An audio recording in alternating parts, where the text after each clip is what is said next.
반갑습니다. 반갑습니다. 잘 오셨습니다. 반갑습니다. 서로 한 번 더 인사할까요? 반갑습니다. 반갑습니다. 반갑습니다.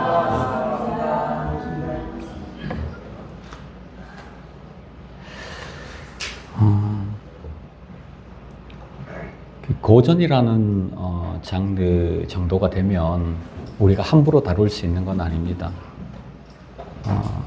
예를 들어서 우리가 잘 모르는데 아는 사람도 있겠죠. 피카소의 그림을 감상할 수 있는 사람이 있고 감상할 수 없는 사람이 있을 겁니다.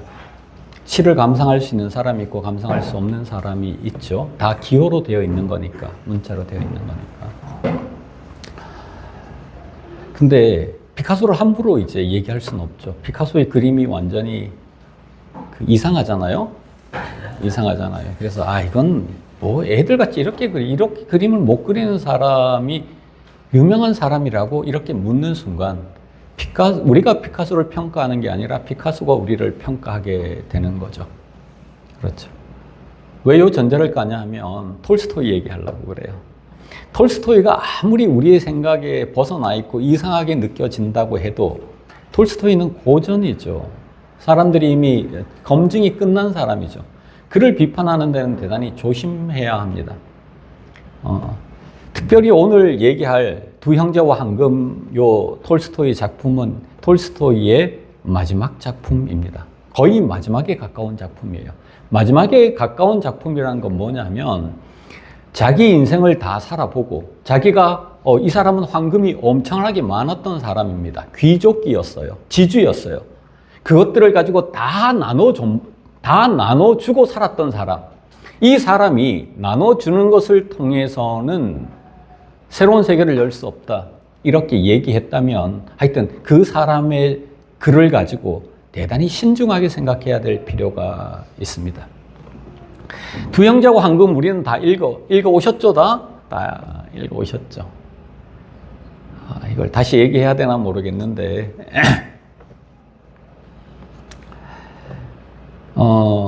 옛날에 예루살렘에 가까운 곳에 두 형제가 살았습니다. 형의 이름은 아파나시였고 아다나시우스입니다. 아파나시는 아다나시우스예요. 아다나시우스였고 동생 이름은 요한이었어요. 이 형제들은 서로 간에 사이가 되게 좋았고 이 형제들은 다른 사람의 일, 특별히 약한 자들의 일을 도와주고 싹쓸 받지 않고 그렇게 살았습니다. 그리고 주일마다는 모여서 형과 동생 기도하고 말을 나누고 그곳에 천사들이 축복했다 이렇게 얘기합니다. 여기가 하나님 나라가 이루어졌는데 그 다음에 문제가 생겼습니다. 길을 가다가 황금을 발견했네? 동생이 황금을 발견했습니다. 동생이 황금을 발견하고 난 후에 후다닥 도망가 버렸습니다. 형은 이해할 수가 없었습니다. 왜 황금을 보고 도망갈까? 황금을 가지면 얼마나 많은 일을 할 수 있을까?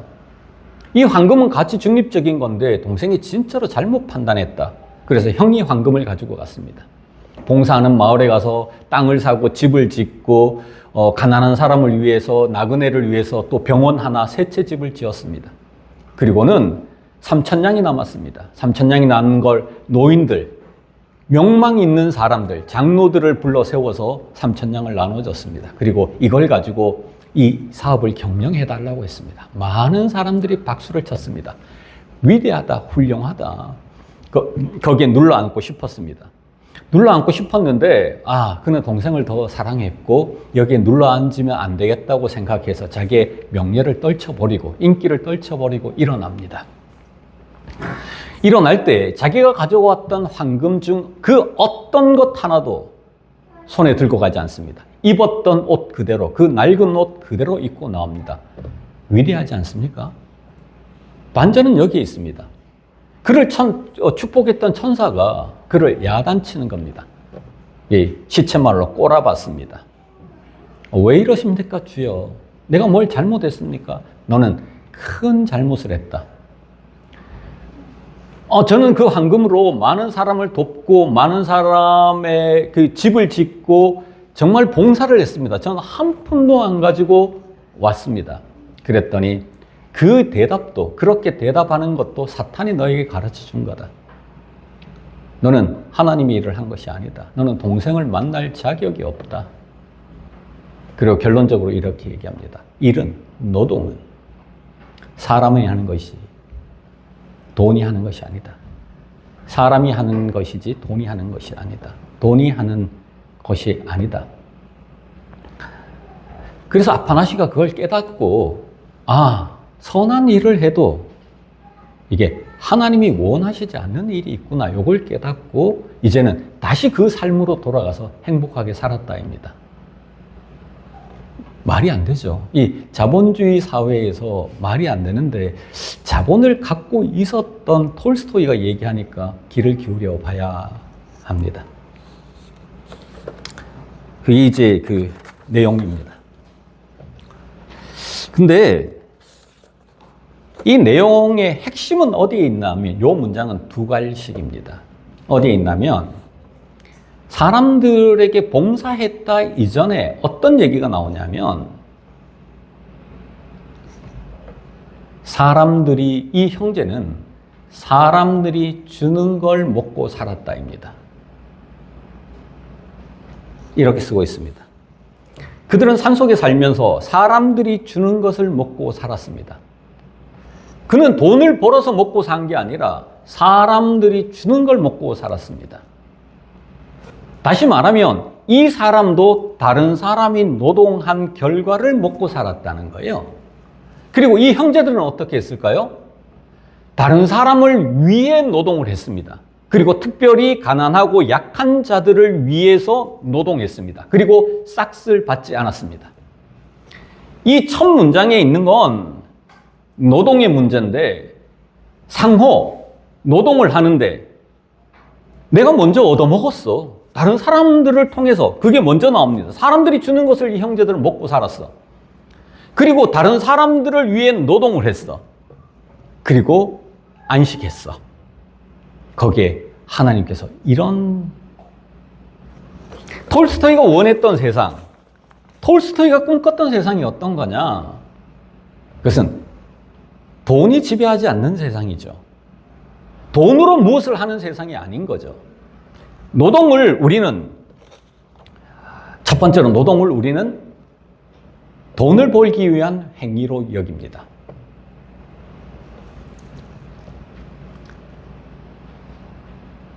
근데 돈이 없어. 봤는데, 하나 띄워주실래요? 지금부터 성경의 노동관을 얘기해 보려고 합니다. 나는 저 사람을 위해 노동을 했어. 저 사람은 나를 위해 노동했어. 그리고 일주일에 한 번씩 쉬었어. 거기에 하나님께서 축복하셨어. 우리는 기본적으로 6일간 노동을 하는 건 돈을 벌기 위한 행위입니다. 자본주의는 그렇습니다. 자본이 우리를 움직이죠. 여기 있는 사람 중에 월급을 안 준다 이러면 노동의 현장으로 갈 사람이 별로 없죠. 그러니까 돈을 벌기 위해서 노동을 하는 거죠. 톨스토이는 그렇게 생각 안 했나 봐요.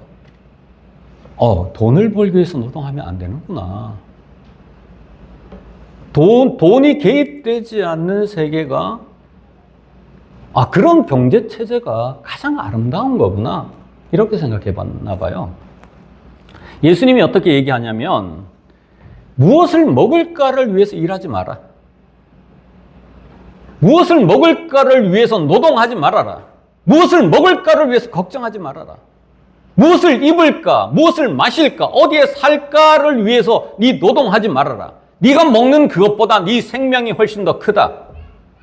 누가 바보같이 더 큰 가치를 작은 가치와 막 교환하는 사람이 있느냐? 여기서 생명은 두 가지입니다. 인간에는 영원한 생명이 있죠.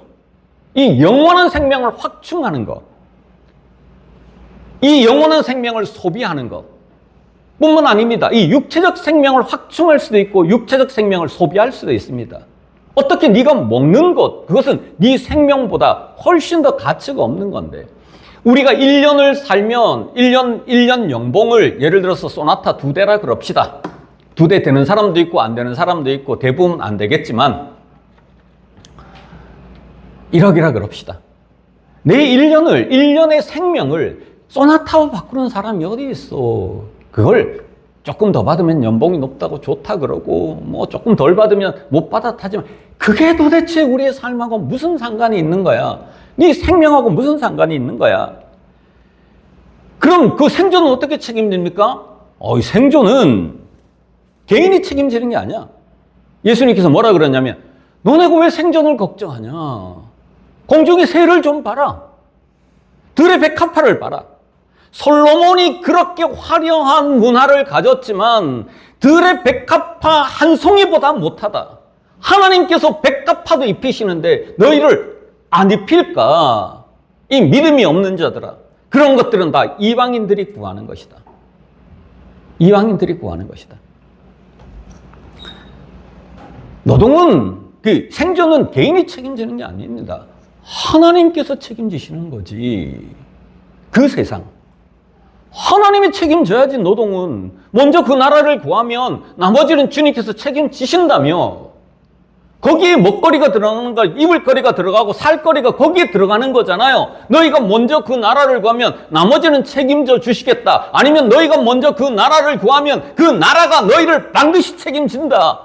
그것은 하나님의 책임이십니다.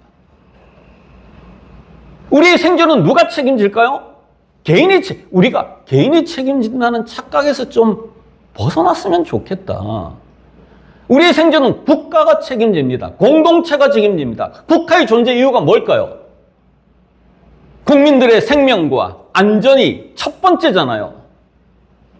국가는 국민들의 생존을 책임질 의무가 있습니다. 우리가 만약에 생존의 위협을 받으면 국가에게 달라고 얘기를 해야 합니다. 복지정책은 그냥 주는 게 아니에요. 그것도 우리의 세금이에요. 그래서 국가가 존재하는 거예요. 다시 말하면 개인의 생존은 공동체가 책임져야 합니다. 생존의 위협을 받거든 여러분 오십시오. 그리고는 내놔. 그것은 강제조항입니다. 만약에 생존의 불편을 겪고 있고 생존의 위협을 겪고 있는데 우리가 책임지지 않는다? 그게 죄죠. 그게 죄요. 예수님께서 말씀하셨습니다. 부자와 나사로가 있었다. 부자의 죄가 어디 있어요? 그냥 잘 먹고 잘 사는 것밖에 없는데 나사로를 책임지지 않았다는 겁니다.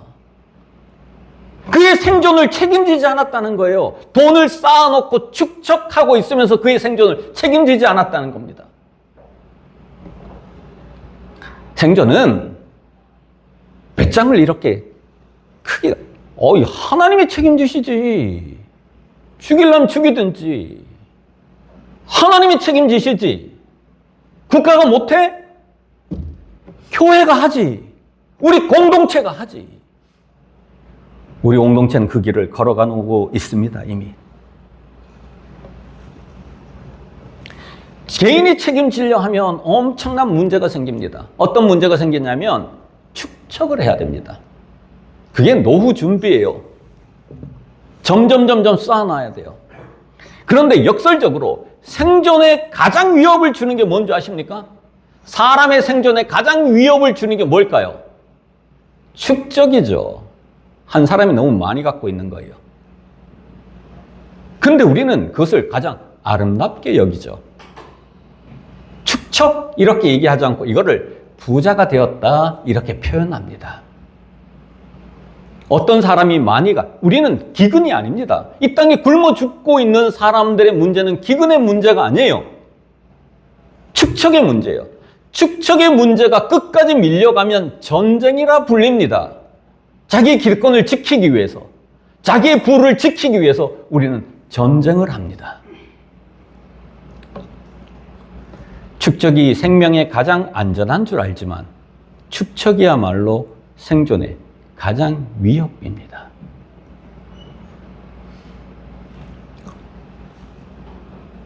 두 번째로, 노동은 타자를 위한 행위입니다. 노동은 내 생명을 보존하기 위한 행위가 아니라 타자를 위한 행위입니다. 생명을 통한 생명의 순환이에요. 돈이 들어오는 순간 이게 끝장나 버렸습니다.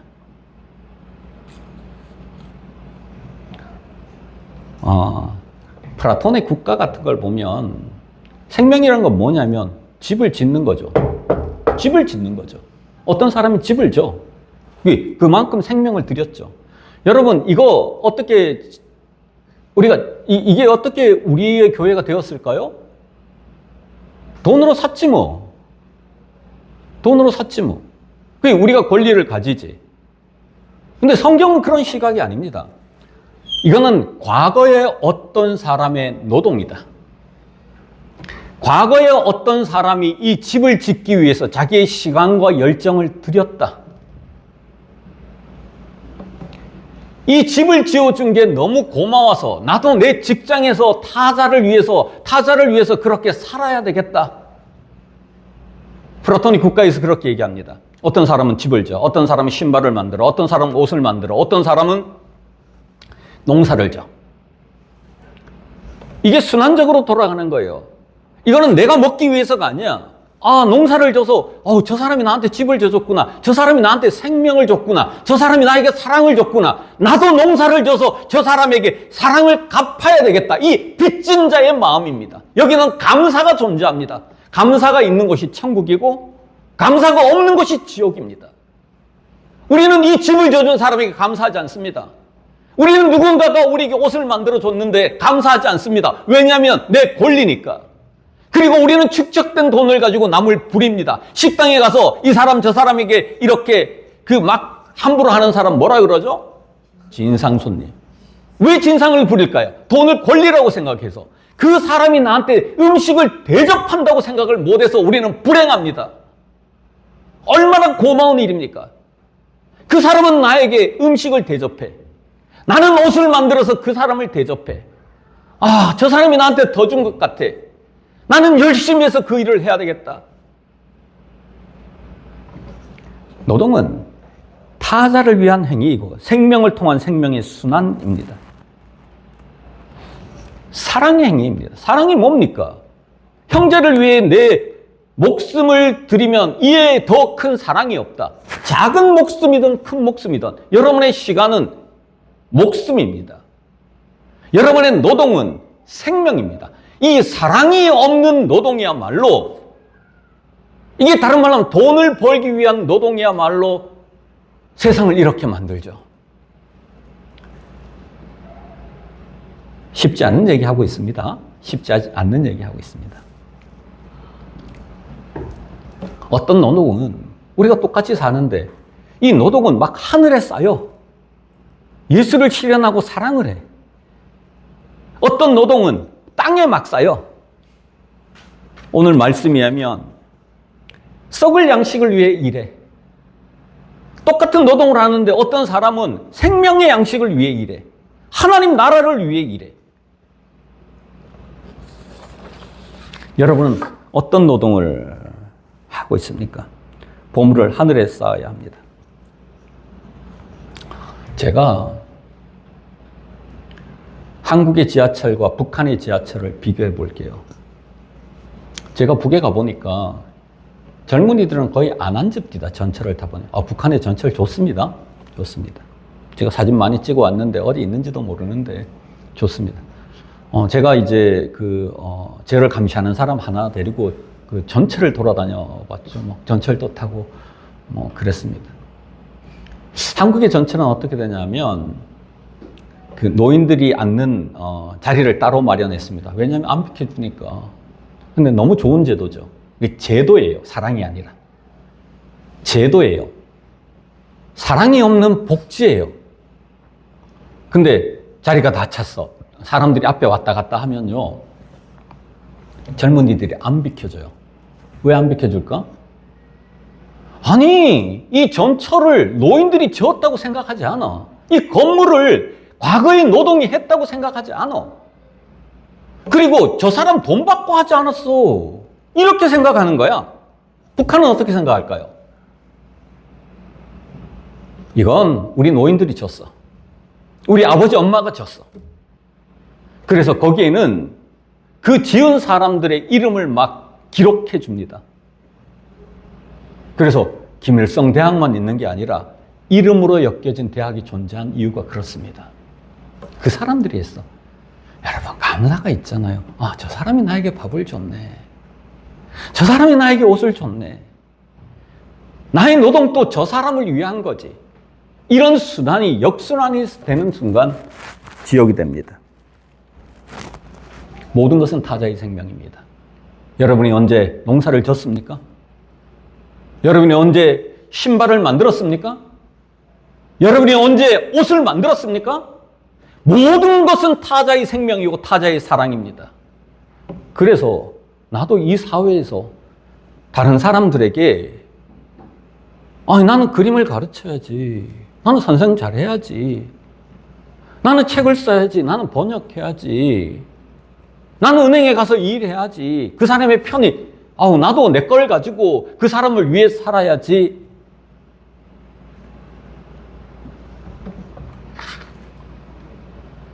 하물며 너희일까 보냐. 이 어리석은 사람들아. 하물며 너희일까 보냐. 노동은 세 번째입니다.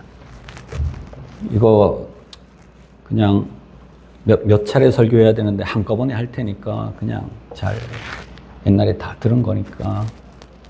자기 실현의 기쁨입니다.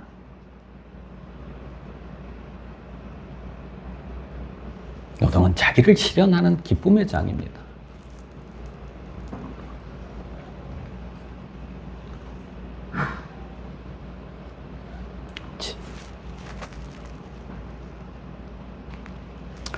몇 가지만 부탁합시다. 그냥 우리 젊은이들이 정말로 의미 있는 노동을 찾고 자기에게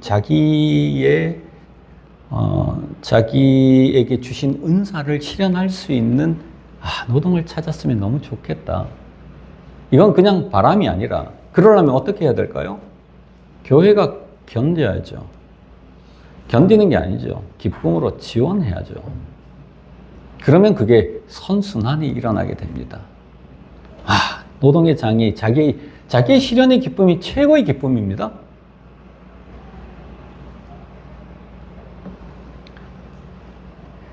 넘어가겠습니다. 그런 의미에서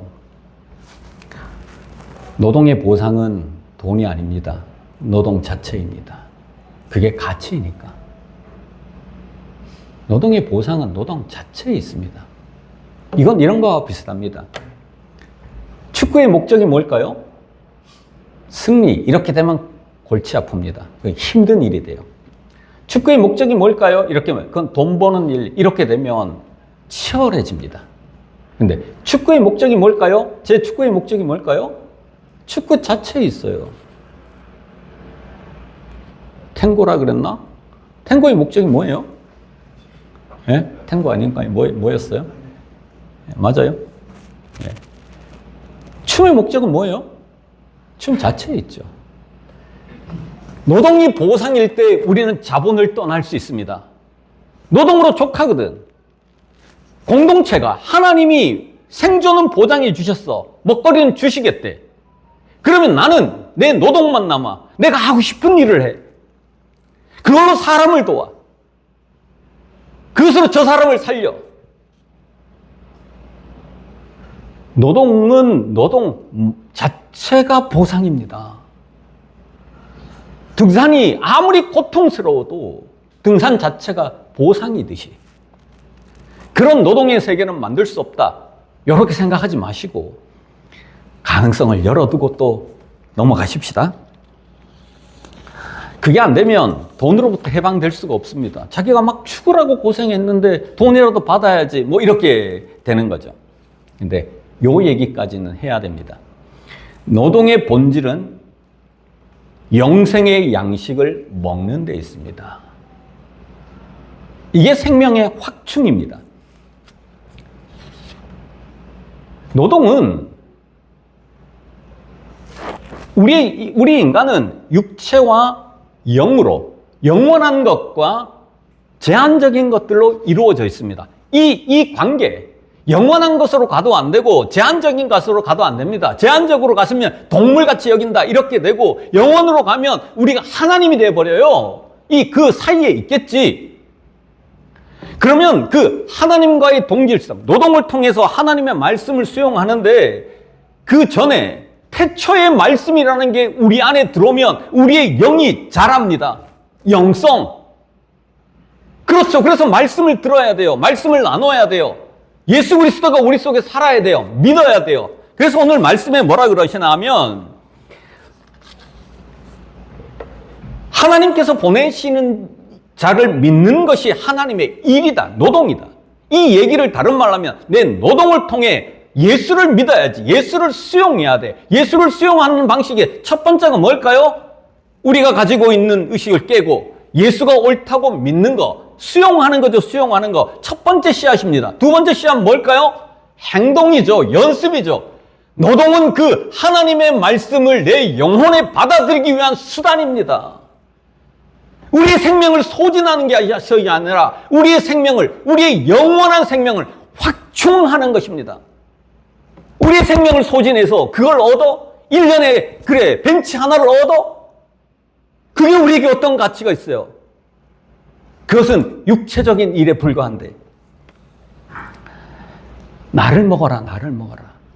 노동은 자기를 키우는 장입니다. 제 말로 하면 여러분들을 이용해서 내가 내 하나 잘 되려고 한다. 내가 하나님의 말씀을 수용하려고 그런다. 내가 내 하나 잘 되기 위해서 할 수 있는 일이 뭐냐면, 내가 여러분에게 노동하는 것이다. 여러분들에게 노동해야만 내가 좋은 목사가 될 수 있다. 좋은 목사가 되고 내가 내 하나가 잘 되면 그것만큼 교인들에게 더 해줄 일이 없다. 노동은 나를 키우는 작업입니다.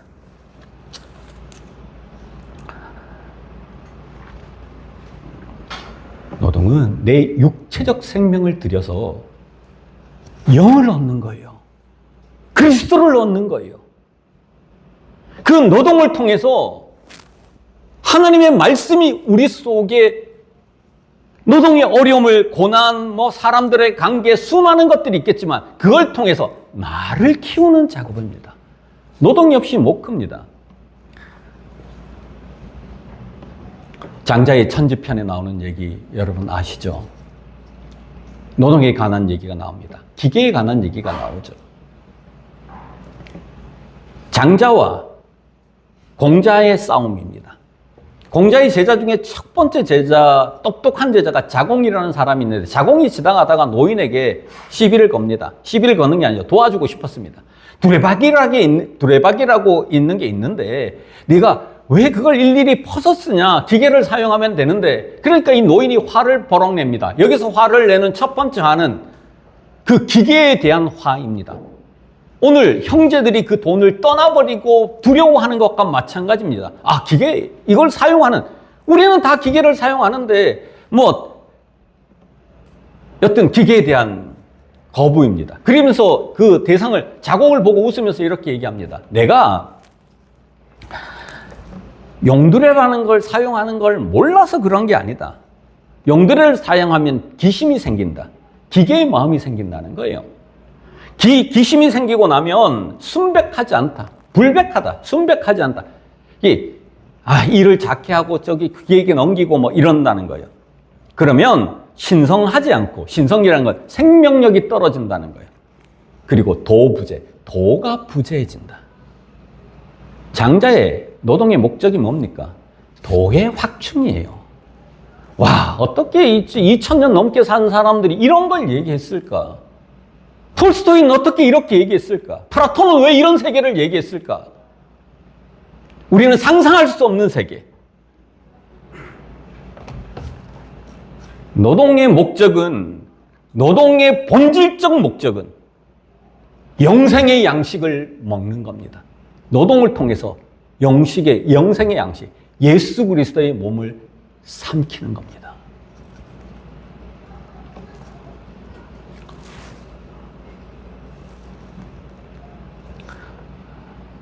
마지막은 안 하겠습니다. 여튼 노동으로 하나님께 영광 돌리고 사람들을 섬기는 겁니다. 교회에서 사람을 섬기는 게 아닙니다. 교회는 여러분의 노동의 장을 지원하겠습니다. 여러분의 노동의 장에서 사람을 섬기십시오. 교회에서만 사람을 섬긴다? 그럴 수 없습니다. 교회에서만 하나님께 영광 돌린다? 아닙니다. 먹든지 마시든지 무엇이든지 하나님의 영광을 위해 특별히 우리 교회는 노동을 대단히 소중하게 생각합니다. 여러분의 노동의 장에서 하나님께 영광 돌리시길 그렇게 바랍니다. 사랑하는 성도 여러분, 우리는 세상의 노동관과 예수의 노동관, 거기로부터 어중간하게 서 있는 게 우리입니다. 만몬이 다스리는 나라와 예수가 다스리는 나라, 예수가 이렇게 걱정하지 마. 어떻게 그렇게 노동할 수가 있어? 어떻게 그걸 구할 수가 있어? 어떻게 사람이 생명을 가지고 먹거리를 구할 수가 있어? 이런 세계의 그 사이 어디인가에 서 있을 겁니다. 반보라도 예수 쪽으로 가봅시다. 언젠가 성령이 오시면, 이 성령에 대한 기도죠. 반보라도 가봅시다. 아니, 비판하고 또 생각해보고, 톨스토이 비판할 수 있죠. 뭐, 얘기할 수 있고, 플라톤 비판할 수 있죠. 장자 비판할 수 있죠. 어떻게 이런 생각을 할 수 있어? 이렇게 얘기할 수 있겠지만, 그들은 그래도 고전이 된 사람들. 근데 고전 위에 경전이라 예수 태초의 말씀이 그렇게 얘기했다면, 아르케에 있는 로고스가 말씀했다면, 그게 근본적 말씀이라면, 다시 고민해 봅시다. 뿐만 아닙니다. 인류는 살아갈 길을 잃었습니다. 사회주의, 자본주의 그 어느 것도 아닙니다. 민주주의도 길을 잃었습니다. 우리나라야 어떻게 될지 민주주의가 조금 더 발전할지 모르겠지만 민주주의의 끝이 뭐냐면 독재로 흘렀습니다. 미국도 중국도 러시아도 뭐 수없는 나라들이 서구도 다 보수화되어 버렸습니다. 민주주의가 엄청난 약점을 가지고 있습니다. 사람이 살아갈 수 있는 길을 누가 만들어야 할까? 누가 길일까? 예수가 길이죠. 예수님이 길이죠. 누가 예수일까? 우리가 예수를 대신하죠. 길을 냅시다. 적어도 그 체제를, 예수의 체제를, 예수의 노동을 우리 교회 안에서는 할 수 있다. 저는 믿습니다. 이미 여러분들은 하고 계십니다. 예수의 노동관, 예수의 체제를 이 땅에 실현하는 낮은 자리 교회 되기를 축원합니다. 기도합시다.